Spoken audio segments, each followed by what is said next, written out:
Inilah adalah Warren Mini Belt Bag in Charcoal. Sangat-sangat cantik.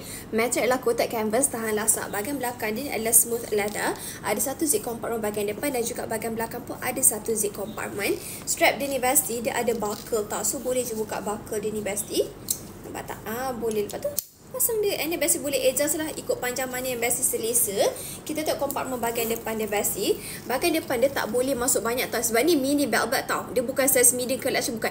Dia yang size mini. So bahagian dalam dia kosong. Okay, kalau nak masuk handphone. Okay, and then nak masuk like contoh main wallet yang regular ni kan, boleh je. Okay, very simple. And then bahagian belakang boleh lah like masuk kunci ke, nak masuk like perfume ke apa kan boleh saja. Ini contoh macam Kak Ayah pakai. Dia bag laki tau. Tapi kan kalau macam katalah girls nak pakai pun boleh juga.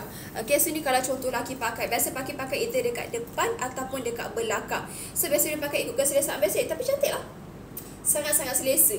Kalau Kak Ayah sangat-sangat suka beg macam ni. Sebab kalau macam naik public transport tu Kak akan rasa macam lebih secure lah. Tapi kat best lah. Okay, siapa yang berminat boleh lah turun ke ni. Tapi cantik lah.